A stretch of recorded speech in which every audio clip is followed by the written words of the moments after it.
Es día viernes 12 de febrero, mi querida Ali, estamos muy cerquitas del feriado ya. Muy buenos días con todos ustedes, amigos televidentes, gracias por acompañarnos aquí en El Comercio TV con toda la información. Estamos entrando a un feriado, así que por favor a tomar todas las medidas. Edición política de las noticias, una hora para compartir junto a ustedes, así que les invitamos para que nos acompañen.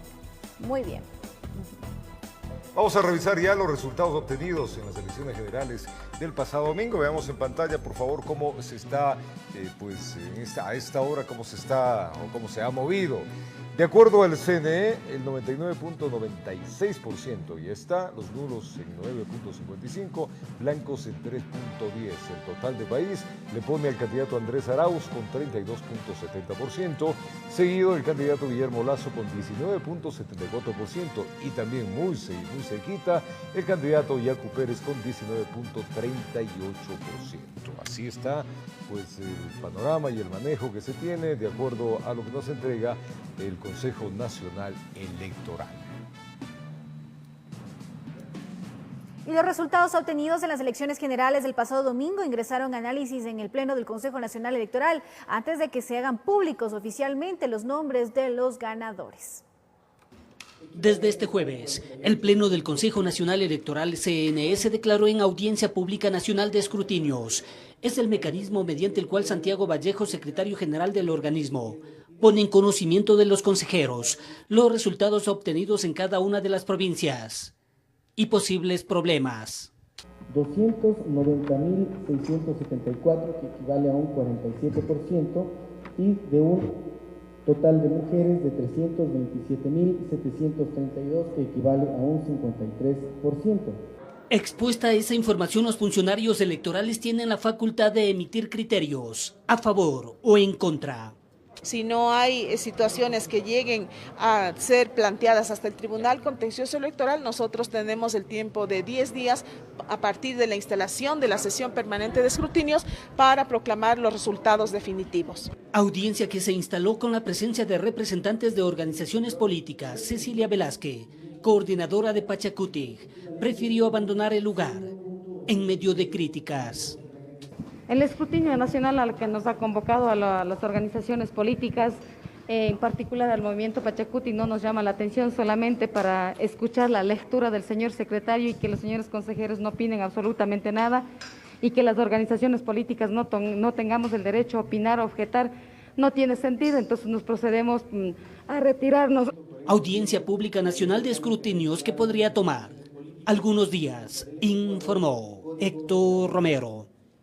Y el conteo voto a voto, la publicación de la información de las actas de escrutinio son dos alternativas que proponen organizaciones sociales para finalmente conocer al candidato que pasaría a la segunda vuelta. Días de incertidumbre ha vivido el país luego de los comicios generales por el resultado ajustado entre Yacu Pérez y Guillermo Lasso. Para el colectivo Voces por la Democracia se debería implementar un procedimiento claro para transparentar los resultados. Abrir urnas y contar voto a voto. Que exista la presencia de delegados, de observadores internacionales y de observación nacional. Mientras que para Fausto Camacho del Observatorio Ciudadano Electoral, la solución para darle legitimidad a los resultados 127 del Código de la Democracia, que dice de manera explícita que tiene que hacerse pública la información de las actas de escrutinio. Hacer públicas las imágenes y hacer públicos los datos por junta receptora del voto. Usted puede hacer una suerte de auditoría. Los dos entrevistados coinciden que únicamente el reconteo de votos se da si se logra comprobar inconsistencias. En este caso recalcan que la autoridad electoral deberá determinar si se incluye una o más provincias, como es el pedido de un candidato. 100% de las jurisdicciones le veo bien complejo, porque se requiere, digamos, de un ejército de gentes para hacer el reconteo. Elementos que le permitan saber si es que hubo o no hubo algún tipo de comportamiento doloso. De su parte, la Comisión Nacional Anticorrupción anunció en un comunicado que los miembros de la plataforma de la Contraloría Social constataron indicios suficientes de irregularidades para que se aperturen las urnas y se proceda a un recuento público de los votos en la provincia del Guayas. Mientras que la Conferencia Episcopal Ecuatoriana pide al Consejo Nacional Electoral que se publiquen los resultados definitivos. Además, hacen un llamado a la paz y la reconciliación. Informó Priscila Cadena. Vamos ahora donde está Sofía Vintimilla, en la 6 de diciembre Voz Mediano. Ahí está el Consejo Nacional Electoral, los ambientes en los exteriores. Hay que recordar que hay una vigilia que protagonizan justamente los seguidores, los adeptos de Yacu Pérez. Sofía, buen día, adelante. Roberto, amigos, a esta hora ya hay mucho más número de policías que muy tempranito, alrededor de las 6 de la mañana, había muchos menos. Ustedes ven como de a poco ya se van formando aquí en los exteriores del Consejo Nacional Electoral. Si bien es cierto, hay que destacar que no hay presencia de movimientos indígenas a esta hora aquí en el sector y tampoco está la carpa de lona que estaba hasta el día de ayer en la noche, así que eso es destacable. Ustedes ven cómo de a poco llegan mucho más número de uniformados, como les digo, y también las Fuerzas Armadas que se encuentran en el interior. Inclusive caballos han llegado a este punto y únicamente hay una publicidad del candidato a la presidencia, Yacu Pérez, en la parte exterior de las vallas. También es preciso recordar que no está permitido el paso de vehículos a este sector, ni tampoco el paso peatonal. Eso genera muchas molestias entre las personas que se encuentran cerca de aquí. Parecería que las serpentinas de estas especies de alambre de púas que pusieron en el cerco han aumentado y está mucho más custodiada esta zona.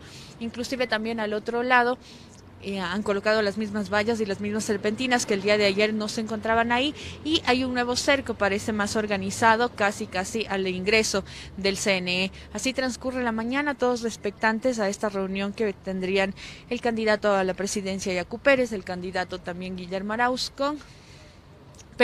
Lasso, con las autoridades del Consejo Nacional Electoral y también las organizaciones de observadores que se encuentran en este lugar. Se tiene previsto, según la policía, que entre 10 y 11 de la mañana lleguen a esta zona, y con ellos también llegará mucha militancia, así que por eso han puesto todos estos cercos y han ya debidamente organizado a todo su personal. La carga vehicular en cuanto al transporte público metropolitano está haciendo un desvío hasta las Chiris y luego vuelve su trayecto en la 6 de diciembre para todos los usuarios. Pueden circular con normalidad y, por supuesto, la Agencia Metropolitana de Control y de Tránsito está vigilando el cumplimiento de la restricción vehicular para el día de hoy.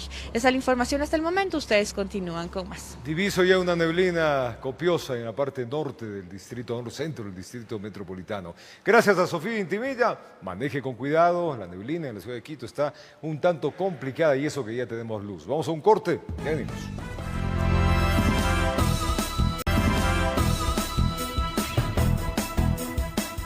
Seguimos con más información y les contamos que el candidato presidencial por Creo, Guillermo Lasso, aceptó la invitación de Yacu Pérez para acudir este viernes al Consejo Nacional Electoral y dialogar sobre el conteo de votos.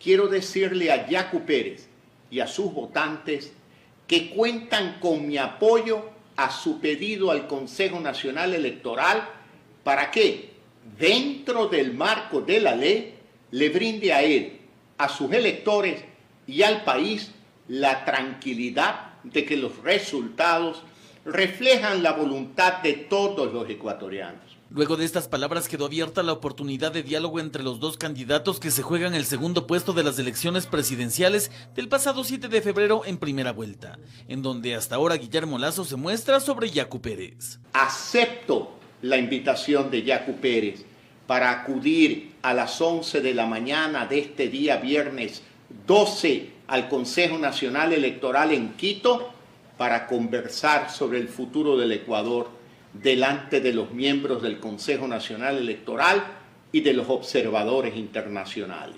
A Guillermo Lasso se lo nota seguro de constar en la segunda vuelta de la contienda electoral contra el candidato de Centro Democrático UNES, Andrés Arauz. Sin embargo, para tranquilidad del Ecuador, aseguró accederá al pedido de abrir las urnas. Deben estar seguros que soy el primer interesado en que esto suceda. Es mi decisión de liderar junto a ustedes un proyecto de país donde se respeten y se toman en cuenta sus ideas. Lasso finalizó su corta intervención manifestando que fuera de ideologías e historias personales debe estar el bienestar de los ecuatorianos, por lo que reiteró su asistencia al órgano electoral para reunirse con el candidato de Pachacutic, Yacu Pérez. Informó Javier Rosero. Vamos a dialogar este momento y dar la bienvenida al señor Patricio Donoso, es el vicepresidente de la Asamblea Nacional. Señor asambleísta Donoso, buenos días. Roberto Álvarez Vandenberg desde Televicentro en La Matriz les saluda. ¿Cómo estamos? Buenos días, Roberto. Muchas gracias por este contacto y listo para conversar con usted y la opinión pública en general. Bueno, entremos en coyuntura, señor vicepresidente de la Asamblea.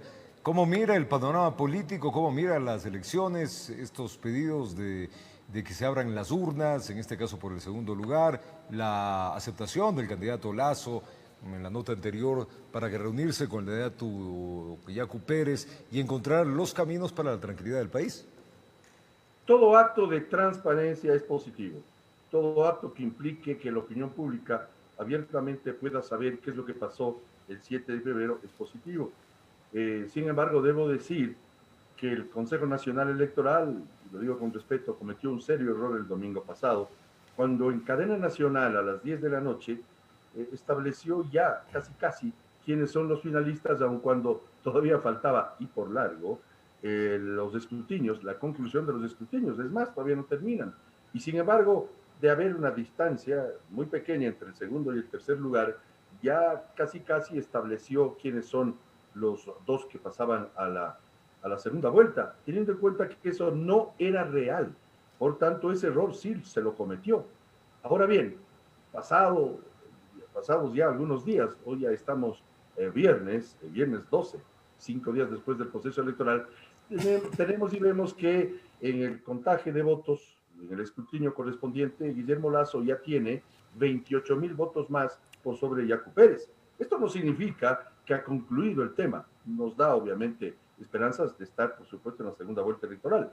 Pero es bueno, contestando a su pregunta, Roberto, que se dé toda la transparencia necesaria para que todos los sectores queden tranquilos y, por supuesto, deban ir a la segunda vuelta electoral quienes más votos tuvieron, así de simple. Y así de clara también es la democracia. Me parece saludable que Yacu Pérez y Guillermo Lasso se reúnan, compartan y abran las urnas. Yo creo que el que nada debe, nada teme, asambleísta Donoso. Así es, Roberto. Por eso mencionaba que todo acto de transparencia es positivo. La mujer del César no solamente debe ser honesta, sino parecer serlo, dice el viejo adagio. Y por supuesto, Guillermo Lasso está absolutamente listo y dispuesto. Viene hoy a Quito para conversar con el candidato Yacu Pérez, para pedir conjuntamente con la opinión pública en general que se aperturen las actas que sean necesarias de acuerdo a la posibilidad jurídica de la autoridad electoral. Por tanto, hoy en el CNE, aquí nomás, en Quito, en las 6 de diciembre, se hará ese pedido, lo cual es justo. Repito, todo acto de transparencia es positivo. El Consejo Nacional Electoral, también lo digo nuevamente, cometió un error el domingo pasado, pero bueno, superemos, pasemos de esa página y que se haga el contagio necesario. Que no solamente hay que concluir, Roberto, el escrutinio como tal, sino hay que concluir la revisión de las actas que tienen problemas, de las actas que han generado alguna posibilidad de ser contado nuevamente algunos votos o visto si está la firma del presidente, del secretario de la Junta. Les llaman inconsistencias. Es una palabra un tanto curiosa, pero de haber inconsistencias hay que reparar aquellas inconsistencias, por lo menos revisarlas y que el Consejo Nacional Electoral en su momento nos dé exactamente el número de votos que tuvo cada candidatura. De eso se trata. Alguna vez alguien me preguntó hace muchos años los requisitos para ser parte del Consejo Nacional Electoral y yo respondí en forma coloquial que solamente se requieren dos cualidades. 1, ser honesto y 2, saber contar. ¿Esto le fortalece a Guillermo Lasso y a Yacu Pérez? ¿Le fortalece a la opinión pública ver la racionalidad que se toman las cosas? Sí, les fortalece a ambos, fortalece la democracia.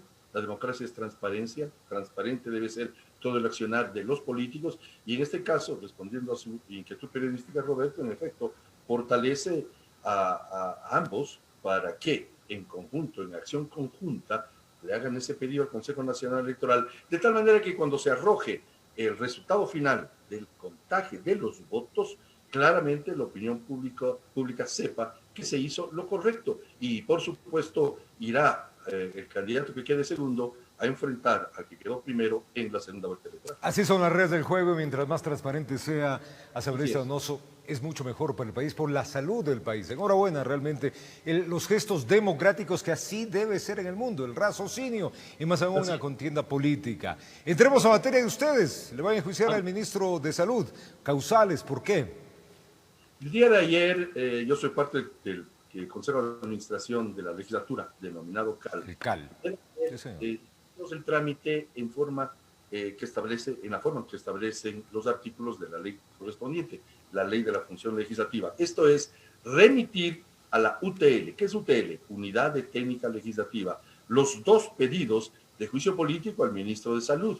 Y, por supuesto, la UTL deberá, de acuerdo a la ley, Roberto, emitirnos un informe que nos diga la constitucionalidad de los pedidos, el número de firmas requeridos, la autenticidad de las firmas. Y una vez que tengamos ese informe de la UTL, la próxima semana procederemos a la calificación de estos dos juicios políticos. En mi opinión, si el informe de la UTL es positivo, deberemos calificar unificando los dos pedidos de juicios políticos para que el acto de la presentación de las pruebas de cargo y también, sobre todo, las de descargo, vayan en un solo proceso. Eso le ahorra al país los problemas y el saber que en forma diáfana se haga ese proceso fiscalizatorio en un solo proceso, ya que son dos pedidos. Yo pediré que se unifiquen y, por supuesto, las pruebas de cargo y de descargo irán en un solo libelo, así se llama jurídicamente. Asambleísta Donoso, ¿cuáles son los causales que plantean para el juicio político?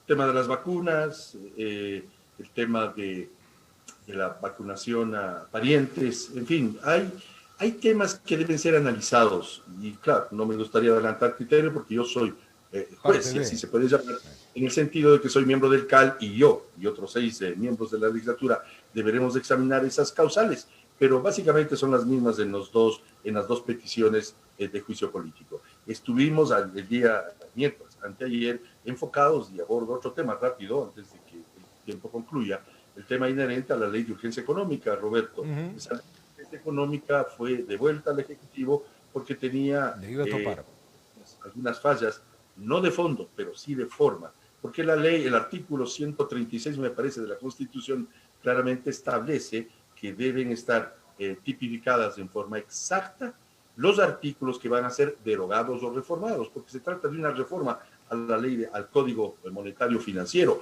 Cuando se trata de una nueva ley, el ponente, el de la iniciativa, puede poner lo que él quisiese, por supuesto, pero cuando se trata de reformar algunos artículos o de derogar algunos artículos, claramente debe estar definido en el texto, en la propuesta, y esta es una propuesta del Ejecutivo con respecto a temas económicos, deben estar claramente establecidos esos cambios, de esas derogatorias o esas reformatorias. Habiendo esa falla, que es de forma, más no de fondo, hemos devuelto al gobierno y sabemos que el gobierno está haciendo las correcciones pertinentes para remitir nuevamente a la legislatura y nosotros poder calificar. Concluyo con esto. Una vez que califiquemos ese proyecto, deberemos direccionar a una de las dos comisiones económicas de la Asamblea. En mi opinión, y así plantearé, deberá ir a la Comisión del Régimen Económico, es a la cual yo pertenezco, pero no por aquello, porque yo pertenezco a esa comisión, sino porque aquella comisión ya vino trabajando desde hace más de un año en temas inherentes al Banco Central. ¿Qué debe aclarar el gobierno? ¿Qué es lo que no les pareció? El número del artículo o de los artículos que se quieren reformar o derogar con la numeración exacta.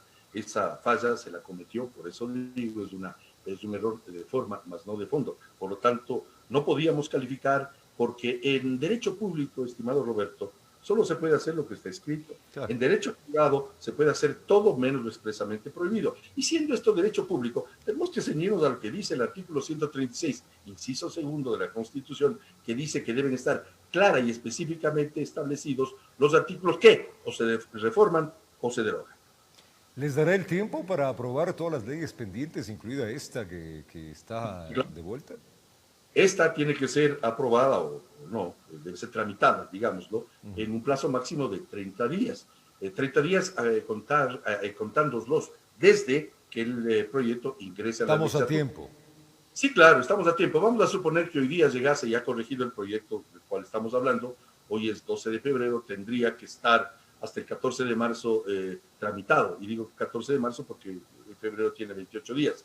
La ley habla de 30 días, no habla de un mes, sino de 30 días. Entonces, acuciosos como debemos ser en estricto apego a la Constitución y a la ley, hasta el 14 de marzo, si es que hoy llegase ese proyecto, como se nos ha hecho saber, tendríamos que hacer todo el procedimiento que significa direccionar a la comisión que ésta haga lo que se denomina la sociabilización del proyecto, es decir, invitar a actores públicos y privados que son expertos en la materia. Yo pediré que esté la gerente del Banco Central, por supuesto, el propio ministro de Finanzas, y desde el lado privado pediré que connotados economistas nos den luces sobre el tema económico. Me refiero, y no tengo por qué no decirlo, pediré que esté Abelardo Pachano, que esté Jaime Carrera, que esté Vicente Albornoz, y otros legisladores pedirán cosa igual, de tal manera que en el proceso de sociabilización, que se tomará más o menos una semana, podamos emitir el primer informe para que el plenario pueda debatir el proyecto del cual hablamos.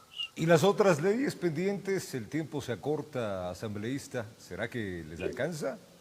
Sí, claro. Nos quedan 3 meses a esta legislatura y deberemos tramitar, en mi opinión, temas inherentes al Código del Trabajo, que data de 1938, Roberto. Son 83 años de vigencia de un Código del Trabajo que no ha sido reformado, sino muy pálidamente, y necesitamos generar fuentes de trabajo y empleo para 5 millones de ecuatorianos que están o desempleados o subempleados o viven en informalidad. Y por supuesto, aquellos 82.000 jóvenes que se incorporan al mercado laboral cada año.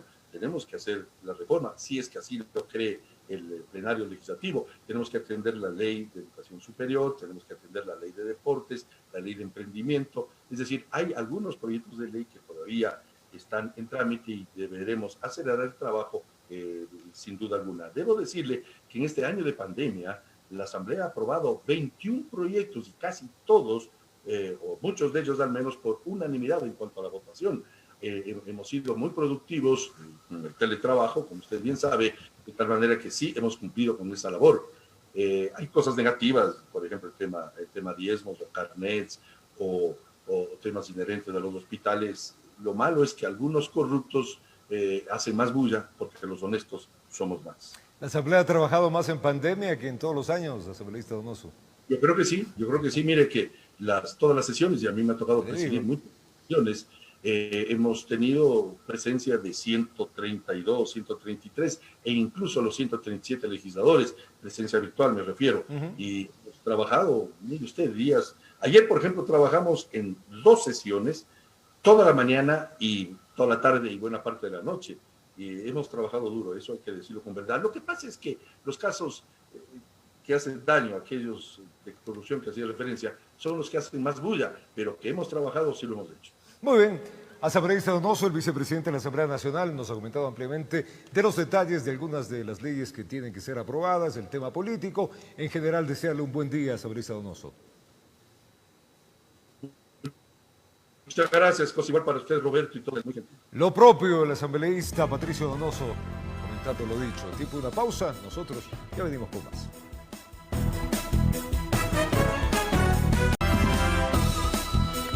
Continuamos con más información aquí en El Comercio TV. Gracias por acompañarnos. Los resultados de los comicios del 7 de febrero posicionaron a Pachacutic como una de las fuerzas políticas más representativas del Ecuador. Las causas de este triunfo electoral, a decir de expertos, responden a la trayectoria histórica de este colectivo y a las movilizaciones de octubre de 2019. En la siguiente nota recogimos algunos criterios para analizar este fenómeno político-social. Los resultados alcanzados por Pachacutic en las elecciones de este domingo 7 de febrero han alterado significativamente el tablero político en Ecuador, debido a que el movimiento indígena, por primera vez en la historia, será la segunda fuerza política más representativa en la Asamblea Nacional. Lograron reflejar las luchas de octubre en el votante, digamos, quizás urbano, que no es indígena, pero que se sentía representado en esas disputas de reivindicación. El sociólogo Cristian Arteaga considera que la coyuntura política le otorga al movimiento indígena la posibilidad histórica de cohesionarse para unificar sus intereses en un proyecto de alcance nacional. Siempre hubo una unidad. Lo que sí puede estar marcado es que hubo una tensión, como todo movimiento, y más aún el movimiento indígena por su heterogeneidad. El analista político Pedro Donoso considera que el apoyo de Isa y de Vargas a Yacu Pérez puede reconciliar a un movimiento indígena marcadamente heterogéneo, aunque también puede generar un distanciamiento con la población que rechazó las protestas de octubre del 2019 por la violencia y la destrucción causadas en varias ciudades del país. La disputa será cómo puede Pérez suavizar su discurso sin afectar las relaciones con AYE y movimiento con el MIC, por ejemplo, de Cotopaxi. Ambos analistas coinciden en que los resultados de asambleístas nacionales y provinciales de esta elección dan cuenta de que los colectivos indígenas han logrado rebasar sus intereses particulares, es decir, ya no representan solo a los sectores campesinos y rurales, sino a la población que vive en las ciudades. 3 de cada 4 votantes votan desde lo urbano. Entonces es evidente que hay un apoyo finalmente, ¿no es cierto?, a Movimiento Pachacutic, incluso en bastiones que antes no lo eran. Este nuevo bloque histórico también permite ir como avisorando un nuevo programa político, económico, es decir, un programa para el país. Con el poder aún en disputa, los sectores indígenas buscan consolidar un discurso que aglutine a distintos sectores sociales a fin de llegar a acuerdos legislativos que le permitan consolidarse como una fuerza política a nivel nacional. Desde Quito informó Álvaro Terán. La fiscal general del Ecuador, Diana Salazar, solicitó formalmente a la Fiscalía de Colombia información sobre la publicación de la revista Semana sobre un supuesto financiamiento del Ejército de Liberación Nacional a la campaña del candidato por UNES, Andrés Arauz, y también sobre la posible existencia de archivos encontrados en los computadores de Andrés Londoño, alias Uriel. El candidato del correísmo ha desvirtuado las aseveraciones del medio de comunicación y rechaza el supuesto financiamiento. Y los caudillos políticos en el Ecuador, según analistas, han significado un retroceso para las organizaciones políticas. Según analistas, el problema radicaría en la poca representatividad de quienes conforman el caudillo una vez que su líder se ausenta. En otra visión, expertos opinan que actualmente la categoría de caudillo ya no existe en el país. El amor a la patria. Para analizar los caudillos que se han conformado en el país, necesariamente debemos incorporarnos en el siglo XIX y principios del XX. Así no nos resulta muy difícil comprender varias corrientes políticas que bajo los personalismos han marcado su historia. Para quienes tienen una mirada heroica de la historia política, aquella que lamentablemente nos enseñaron, creo que, no sé si ahora, pero a mí por lo menos en la escuela, que eran los líderes los que hacían la historia.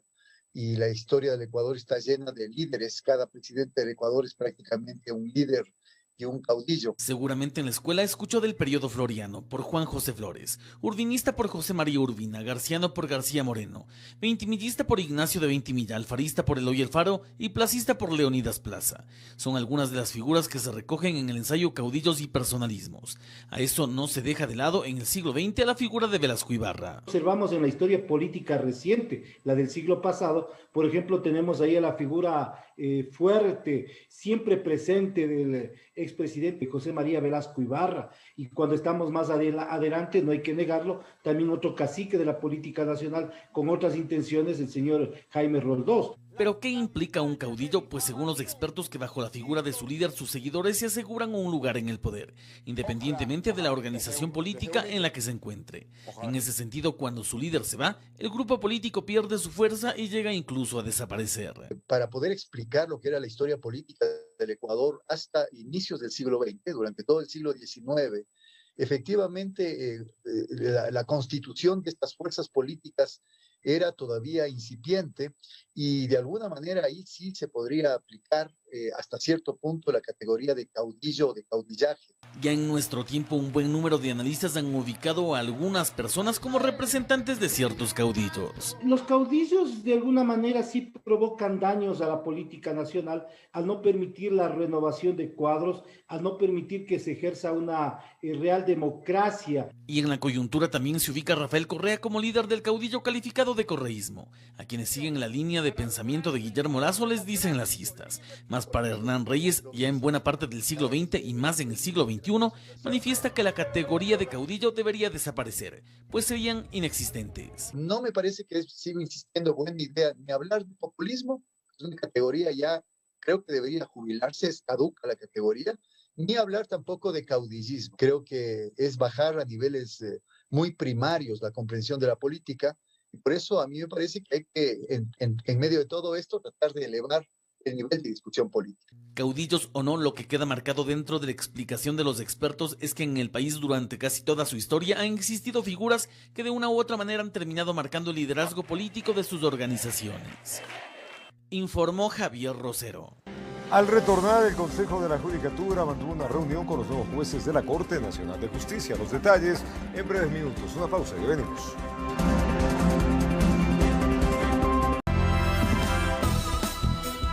El Consejo de la Judicatura mantuvo una reunión con los nuevos jueces de la Corte Nacional de Justicia. María del Carmen Maldonado, la titular del Consejo, señaló que se hará un control disciplinario en casos de dolo, negligencia o error inexcusable. Veamos. Tras la renovación parcial de los jueces y juezas de la Corte Nacional de Justicia, los 21 magistrados que integran este alto tribunal del país fueron recibidos en comisión general por el Pleno del Consejo de la Judicatura. Que esta Corte Nacional es de excelencia.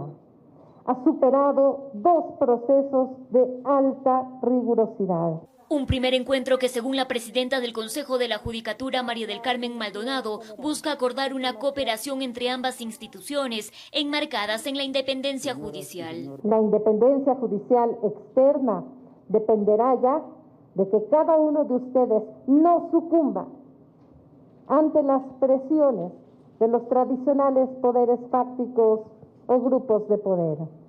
En este marco fue enfática en señalar que no se tolerarán actos de indisciplina por parte de los proveedores de justicia e hizo un llamado a los magistrados para lograr un control disciplinario en casos de dolo, negligencia o error inexcusable. De poder llegar con un control disciplinario no a todos los operadores de justicia, a aquellos pocos que no merecen el nombre de constituirse un servidor de la función judicial.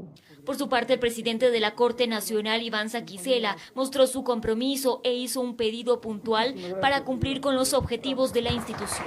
Entendemos la situación económica, presupuestaria, pero pedirles de que se haga un esfuerzo para dar soluciones y respuestas concretas a nuestros requerimientos, poder cumplir nuestro trabajo.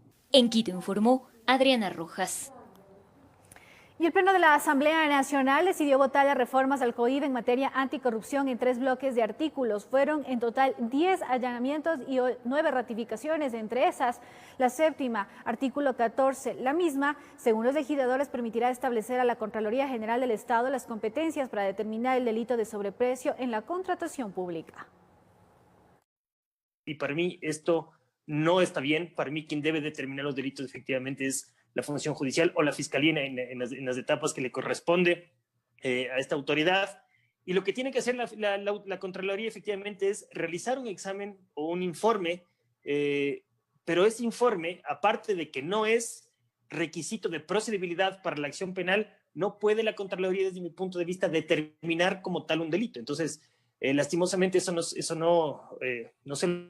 lo acogió. Yo no voté a favor de esta ratificación, pero así es como quedó. El Ministerio de Finanzas acordó con representantes de gobiernos autónomos descentralizados una asignación adicional de $53 millones. Esto como parte de los haberes de equidad territorial. Veamos. El diálogo lo mantuvieron con el viceministro de Finanzas, Fabián Carrillo. Allí los representantes del Consorcio de Gobiernos Autónomos Provinciales del Ecuador, CONGOPE, solicitaron los haberes de equidad territorial adeudados a varios GAT provinciales desde el mes de diciembre sean cancelados. En el transcurso de esta semana y de la próxima semana, la aspiración es que se transfieran ya a todas las prefecturas hasta el mes de diciembre. Tomando en cuenta que el presupuesto de las prefecturas es igual al año pasado por la pandemia, representantes del CONGOPE anunciaron que se logró destinar una asignación de $53 millones a los GAT en este año. Se hizo una liquidación del último cuatrimestre del año 2020, por lo tanto, hay una asignación adicional de $53 millones. Explicaron que sobre el Fondo de Inversión a los Gobiernos Autónomos, Finanzas espera recibir un crédito de la Corporación Andina de Fomento en el mes de marzo para financiar este pago. Se nos ha dicho que esperan a mediados de marzo firmar el convenio de crédito con la Corporación Andina de Fomento, que será la que financie este FINGAD número 3. Desde el Congope anunciaron que se mantendrán reuniones permanentes con el Ministerio para acordar los pagos de la devolución del IVA, fondos de desarrollo amazónico, venta de acciones de las empresas eléctricas, entre otros haberes pendientes. Informó Mauricio Sánchez.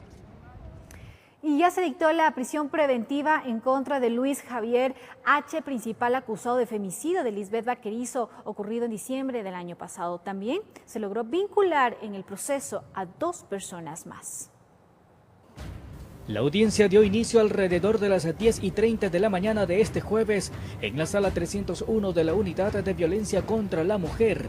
A la cita acudió la madre de Lisbeth, resguardada por personal policial. Que ese era nuestro objetivo, que se vincule al principal sospechoso, ya tiene calidad de procesado en este caso, y la jueza ordenó la prisión preventiva, que eso es lo que nosotros solicitamos, que la Fiscalía solicite la difusión roja del Interpol contra este señor para que se presente y que un tribunal juzgue su conducta. En la misma diligencia se procedió a vincular a otras 2 personas por el delito de femicidio en los diversos grados de participación. Acabamos de concluir la audiencia de vinculación, donde la Fiscalía consideró sumar en calidad de procesados a 3 personas. En este caso mi defendido Luis Javier, esposo y viudo de la señorita fallecida, la persona, el motorizado, quien condujo a la persona, en este caso mi representado, hasta su domicilio en horas de la tarde del día de los hechos, y a la persona que fungía como formalizadora, que también fue vinculado a la instrucción fiscal. Lisbeth Vaquerizo, joven de 30 años, en diciembre pasado fue reportada como persona fallecida dentro de su domicilio en una urbanización en la Vía La Costa. Su conviviente aseguró que había resbalado por las escaleras. Sin embargo, actualmente la Fiscalía lleva adelante una investigación por presunto femicidio.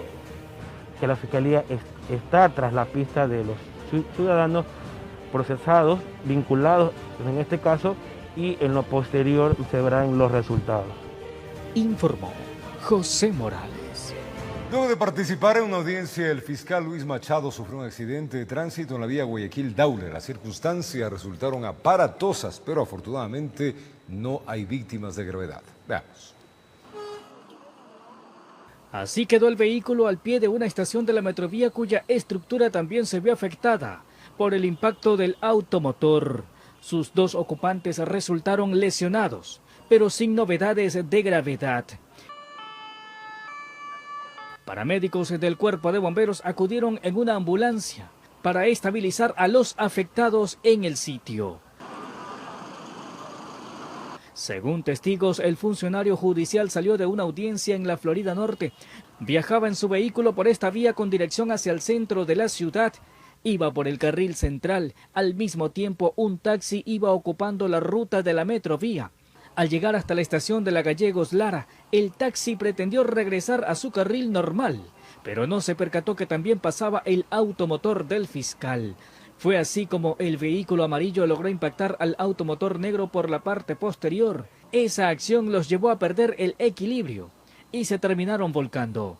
Se conoció que el taxi amarillo es de propiedad del Estado, que en esos instantes era utilizado por agentes de inteligencia, quienes se encontraban en medio de un procedimiento. Informó José Morales.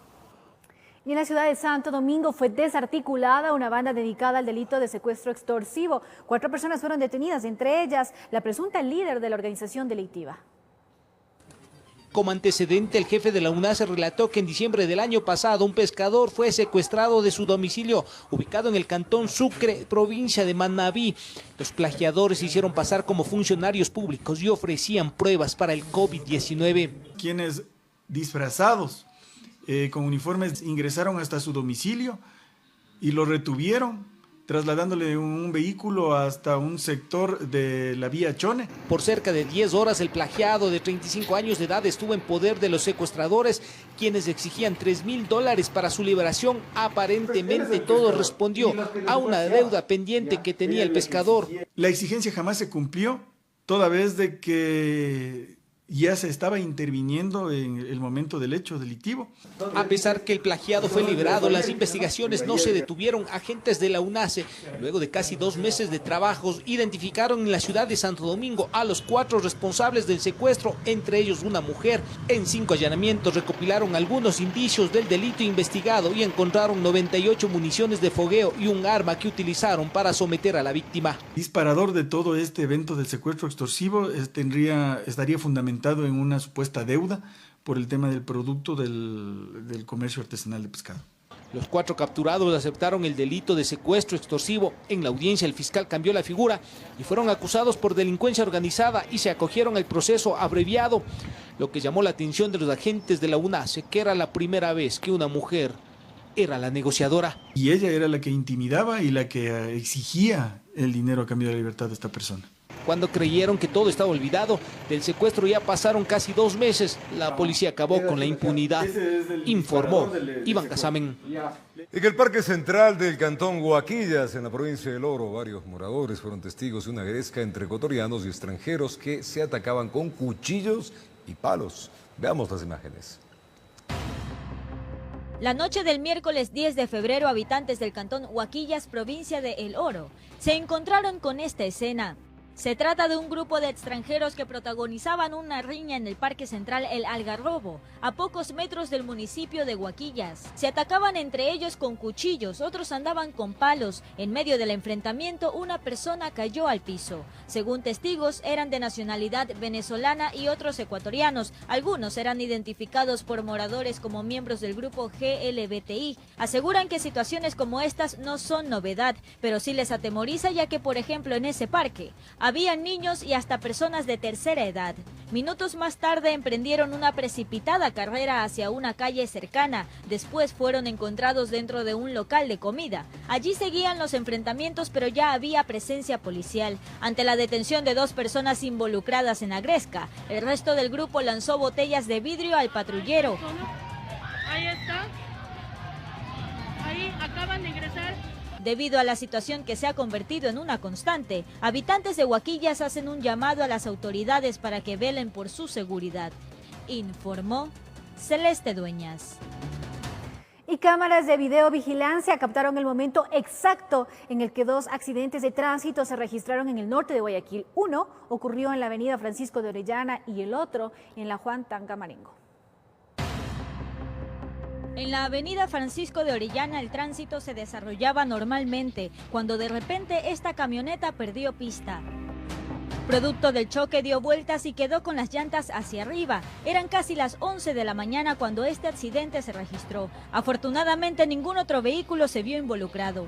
Miembros de la Autoridad de Tránsito Municipal y del Cuerpo de Bomberos acudieron al punto para atender la emergencia, mientras que en la avenida Juan Tancamarengo, el vehículo blanco pretendió orillarse, pero coincidió con que la motocicleta que iba detrás quería cambiarse de carril. Terminaron chocándose y el conductor de la moto cayó al piso, mismo que fue atendido por el Cuerpo de Bomberos de Guayaquil. Informó Celeste Dueñas. Una intensa lluvia que se registró la noche del miércoles 10 de febrero dejó inundaciones en varias calles de la ciudad de Guayaquil. Incluso también se reportó tormenta eléctrica. Veamos. Va a caer aquí, va a caer aquí. Todavía no empezaba la lluvia, pero hubo quienes se asombraron con estas escenas. Según las personas que reportaban la situación, lo identificaban como un tornado. Esto, por ejemplo, sucedió en la Alborada norte de Guayaquil. Un fuerte viento levantó lo que sería la carpa de algún negocio. Una vez que el aire bajó su intensidad, el objeto quedó atrapado en el techo de una casa. Salimos a buscar la carpa aquí informando. Casi a las 7 de la noche de este miércoles 10 de febrero comenzó la lluvia intensa. Calles como Quito y El Oro en el centro de Guayaquil lucían así. Mientras que en otros sectores la situación incluso fue aprovechada para jugar entre vecinos.